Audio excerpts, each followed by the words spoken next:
Hello friends, welcome to everyday study channel. ठीक है, तो आज हम लोग special practice set number 5 discuss करेंगे, जहाँ पे हम लोग 5-6 डिफिकल्ट मैथ्स का क्वेश्चंस या फिर किसी सीरीज का क्वेश्चन हम लोग डिस्कस करेंगे आपके सामने, जो आपका अपकमिंग एग्जाम के लिए बहुत ज़्यादा इंपॉर्टेंट होने वाला है फ्रेंड्स। एंड इसके पहले हम लोग 4 प्रैक्टिस सेट छोड़े थे, जहाँ पे हम लोग डिफिकल्ट बहुत सारा क्वेश्चन आप लोगों के सामने डिस्कस किया। अगर आप नहीं देखे वो सब वीडियो तो आप जरूर देखें हम लोग का चैनल में। ठीक है, तो ज़्यादा देर ना करके हम लोग आगे बढ़ते हैं, आते हैं हम लोग का फर्स्ट क्वेश्चन की तरफ। Friends, first question, a certain sum of money invested in a policy condition is that कि फर्स्ट ईयर इंटरेस्ट रेट बोल दिया 12.5% होगा, सेकेंड ईयर का 11% होगा एंड थर्ड ईयर का होगा 10%। तो इसका मतलब है एक सम ऑफ अमाउंट मनी को लगाया गया कोई एक पॉलिसी में, जहाँ पे पहले वर्ष में 12.5% देगा, सेकेंड वर्ष में 11.11, थर्ड ईयर में 10% दे देगा। अभी compound interest at the end of third year 2712, then find the sum. बहुत ही इंपॉर्टेंट क्वेश्चन है फ्रेंड, बहुत ही इंपॉर्टेंट क्वेश्चन। कैसे सॉल्व करना है? ठीक है, देखो आप 12.5% मतलब क्या होता है? 12.5% मतलब नथिंग बट 1/8 होता है। 1/8 मतलब क्या होता है? अगर आपका प्रिंसिपल अगर 8 रुपया है तो आपका अमाउंट कितना हो जाएगा? 9 रुपया। करेक्ट, 1/8 मतलब अगर प्रिंसिपल 8 हुआ तो आपका इंटरेस्ट 1 होगा, तो इंटरेस्ट 8 होगा तो 1 होगा, तो आपका अमाउंट हो गया 9, तो प्रिंसिपल हो जाएगा 8। सिमिलरली 11% मतलब क्या हो जाएगा? एक नथिंग बट 1/9। तो इसका मतलब हो जाएगा 9 रुपये आपका अमाउंट, 9 रुपये आपका प्रिंसिपल होगा, तो 10 रुपये आपका अमाउंट हो जाएगा। ठीक है, लास्ट में क्या है? 10% है, तो 10% में क्या आ जाएगा? 1/10। तो 1/10 मतलब 10 का आपको 11 मिल जाएगा। ठीक है, तो अब आप इसको चाहे तो आप कैंसिल कर सकते हो, तो 10 कैंसिल हो गया, 9 कैंसिल हो गया, तो 8:11। तो इसका मतलब ये है फ्रेंड्स कि 3 साल में आपका 8 रुपया अगर आपका प्रिंसिपल है तो आपको 11 रुपया मिलेगा। 8 रुपया आपका प्रिंसिपल है तो 11 रुपया आपको अमाउंट मिलेगा 3 सालों के बाद। तो 8 रुपया प्रिंसिपल, 11 रुपया अमाउंट, मतलब आपका इंटरेस्ट क्या हो जाएगा? आपका जो इंटरेस्ट हो जाएगा क्या हो जाएगा? 11 - 8 हो जाएगा, तो इंटरेस्ट हो जाएगा 3 यूनिट्स। तो 3 यूनिट्स का मतलब क्या बोल दिया? ऑप्शन में बोल दिया 2712। तो 3 यूनिट मतलब 2712, राइट। सो 1 यूनिट मतलब कितना होता है? 904 यूनिट, बट 904। ठीक है, सो 1 यूनिट हो गया आपका 904। अभी आपका क्या बोल रहा है? फाइंड द सम बोल रहा है। तो सम मतलब नथिंग बट प्रिंसिपल, तो प्रिंसिपल आपका कितना यूनिट है? 8 यूनिट। सो 8/8 इंटू 904, 8 इंटू 904 करेंगे तो कितना होगा? 8 4 32, 8 9 72, तो 7232। तो option C will be your correct answer friends, option C is the correct answer. ठीक है, देन आगे बढ़ते हैं नेक्स्ट क्वेश्चन की तरफ। Friends, next question, trigonometry, science का 5 प्लस साइंस का 10 प्लस साइंस का 85 प्लस साइंस का 90। बहुत इंपॉर्टेंट क्वेश्चन है, कैसे सॉल्व करना है फ्रेंड्स देखो। अब मैं ऐसे लिखता हूँ साइंस का 5 प्लस साइंस का 10। ठीक है, ऐसे करके लिखते लिखते मेरे को फ्रेंड्स ऐसा करके अगर लिखेंगे तो 5 से स्टार्ट करके 90 तक है, 5 10 15 ऐसा करके। तो आपका टोटल टर्म कितना हो जाएगा? 90/5, 18 टर्म है आपका टोटल। ठीक है, 90/5 करेक्ट, आपको समझ में आ रहा है आई थिंक। तो अगर डॉट डॉट डॉट डॉट अगर करके एक टर्म आपका ऐसा आ जाएगा, साइंस का 45 आ जाएगा, करेक्ट। देन फिर से dot dot dot dot dot dot करके जो लास्ट टर्म आएगा वो आएगा आपका साइंस स्क्वायर 90, करेक्ट। तो साइंस स्क्वायर 45 का साइंस 45 मतलब कितना होता है? 1/√2। तो साइंस स्क्वायर 45 मतलब क्या हो जाएगा? 1/√2 होल स्क्वायर, सो 1/2 हो जाएगा। ठीक है, तो इसको आप हटा दो। साइंस का 90 मतलब कितना हो जाएगा? 1 हो जाएगा, साइन 90 मतलब 1। ठीक है, तो इधर से साइन 0 तक से स्टार्ट नहीं किया, साइन 5 से स्टार्ट किया, इसके लिए मैं साइन 90 को हटा दे रहा हूँ। अभी आप देखो फ्रेंड्स, इधर से इधर तक जैसे आपका साइंस स्क्वायर 5 से साइंस स्क्वायर 40 तक आपका कितना टर्म हो जाएगा? 8 टर्म हो जाएगा, 8 term. This is sine square 45 is 9th term.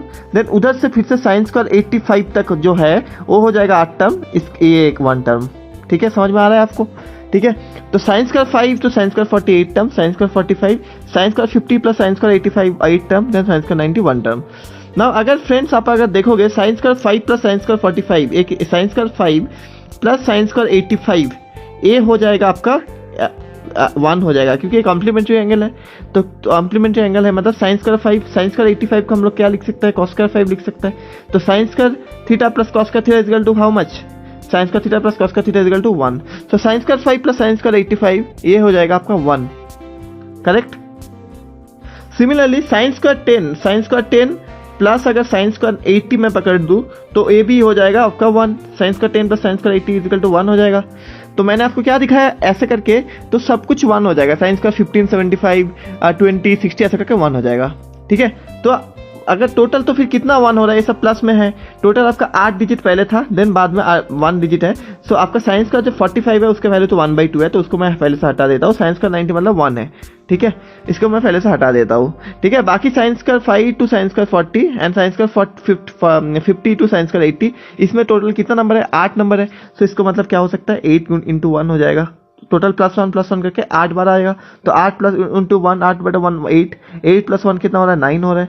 9 + 1/2 कितना हो रहा है, 9 + 1/2 आपका हो रहा है 9.5। सो 9.5 मतलब 19/2। So 19/2 will be the correct answer. Option D is the correct answer, ठीक है। चलो आगे बढ़ते हैं अभी। फ्रेंड्स बहुत important question, find the remainder 1 factorial + 2 factorial + 3 factorial plus ऐसे करके आपको 1000 फैक्टोरियल तक दे दिया, इसको 12 से डिवाइड करके बोल रहा है आपको रिमाइंडर है। ये क्वेश्चन फ्रेंड्स लास्ट ईयर आपका एसएससी सीजीएल का टायर 2 में भी आया था एंड टायर 1 में भी इस बार का एसएससी सीजीएल में आया था। तो बहुत ही ज़्यादा इंपॉर्टेंट क्वेश्चन होने वाला है, ठीक है। तो पहले हम लोग निकाल देते हैं कि कैसे करता है फैक्टोरियल। जैसे 1 फैक्टोरियल मतलब क्या होता है 1, 2 फैक्टोरियल मतलब क्या होता है 2 × 1, राइट। 3 फैक्टोरियल मतलब क्या होता है 3 × 2 × 1, करेक्ट। 4 फैक्टोरियल मतलब क्या होता है 4 × 3 × 2 × 1, करेक्ट। सो हाँ, तो 4 × 3 = 12, 2 = 24। 5 फैक्टोरियल मतलब होता है 5 × 4 × 3 × 2, ऐसा करके होता है। ऐसा करके फैक्टोरियल का वैल्यू निकाला जाता है। अभी एक फैक्टोरियल मतलब एक फैक्टोरियल मतलब क्या होता है 1/12 कर देता है। तो 1/12 में आपका कितना आ जाएगा, 1/12 में अगर आपको 1 को अगर 12 से डिवाइड करोगे तो 2 रिमाइंडर आ सकता है। एक आ सकता है 1, एक आ सकता है -11। तो 12 0 0, सो उसके हिसाब से 1 रिमाइंडर आ गया। अगर 1 के 12 करो, 12 × 1 12 करो तो आपको -11 रिमाइंडर आ गया। तो आपको हमेशा स्मॉल वाला जो है वो लेना पड़ेगा। तो इसमें स्मॉल वाला कौन सा है 1 है, तो हम लोग 1 को लेंगे। सिमिलरली 2 फैक्टोरियल बाई 12 कितना हो जाएगा 2/12, सो +2 -10 हो जाएगा। तो मैंने स्मॉल वाला ले लिया 2/12, 2 ले लिया। अभी 3 फैक्टोरियल 12 कितना हो रहा है फ्रेंड्स, 3 फैक्टोरियल 12 हो रहा है 6/12। सो आपका कितना हो रहा है +6 हो रहा है, एक होता है -6। तो आप कोई भी ले लो, 6 + 6 ले लो, -6 ले लो, कोई भी ले लो, ठीक है। देन 4 फैक्टोरियल का मतलब क्या होता है 24/12। तो 4 फैक्टोरियल इज डिविजिबल बाई 12, ठीक है। तो इसका 0 आ जाएगा। तो 4 के बाद जो भी आपका फैक्टोरियल हो जाएगा उसमें क्या रहेगा आपका 4 फैक्टोरियल ऑब्वियसली रहेगा। जैसे 5 मतलब क्या होता है 5 × 4 फैक्टोरियल, 6 मतलब 6 × 5 × 4 फैक्टोरियल। सो 4 फैक्टोरियल तक की 3 फैक्टोरियल तक की हम लोग को कैलकुलेट करना है। तो 3 फैक्टोरियल तक कितना हो रहा है फ्रेंड्स 1 + 2 2, 3 + 6 कितना हो रहा है 9। सो आपका टोटल रिमाइंडर हो जाएगा आपका 9, ठीक है। आपका टोटल रिमाइंडर क्या हो जाएगा 9 हो जाएगा आपका टोटल रिमाइंडर। अगर टोटल नंबर को हम लोग 12 से डिवाइड करेगा तो 9 हो जाएगा remainder. Option B will be the correct. ऐसे करके आपको जो भी क्वेश्चन देगा आप इसी फॉर्मूला अप्लाई करके आप कर सकते हो, ठीक है। चलो नेक्स्ट क्वेश्चन की तरफ आगे बढ़ते हैं। Next question friends, a man spend is 60% of his income, 60% of income. So 60% income आपका वो मैन स्पेंड करता है। अगर his income increase by 40%, income कितना इंक्रीज हुआ 40%, and he increase his expenditure also. So expenditure भी आपका 25% इंक्रीज हुआ। Then his savings will be increase by कितना हो जाएगा, ठीक है। तो देखो फ्रेंड्स कितना आसानी से कर सकते हैं हम लोगों को। क्या पता है इनकम माइनस एक्सपेंडिचर, ये मतलब होता है आपका सेविंग्स, ठीक है। तो पहले वो पर्सन था उसका इनकम अगर 100 रुपीज़ था तो वो खर्चा कितना करता था 60 रुपये करता था। 100 रुपये में वो 60 रुपये खर्चा करता था, तो उसका सेविंग्स कितना हो जाता था 40 हो जाता था, करेक्ट। अभी उसका क्या हुआ इनकम इंक्रीज बाई 40%। तो इनकम अगर 40% इंक्रीज हुआ तो इनकम हो जाएगा 140, ठीक है। देन उसका क्या है एक्सपेंडिचर 25% इंक्रीज हो गया।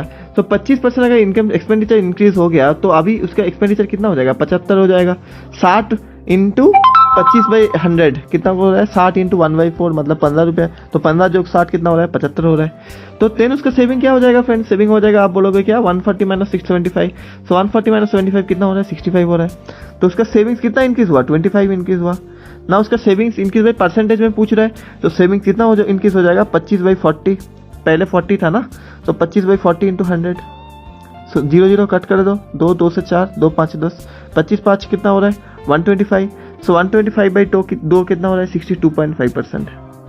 So 62.5% is the correct answer. I think here the answer will be no, because 62% है बट इसका सही आंसर हो जाएगा 62.5, ठीक है, करेक्ट। चलो आगे बढ़ते हैं। नेक्स्ट क्वेश्चन, इफ 73846 है divisible by 11 then the value of A, ठीक है। तो 11 से जो डिविजिबल होना है उसका गोल्डन रूल क्या है फ्रेंड्स 738A,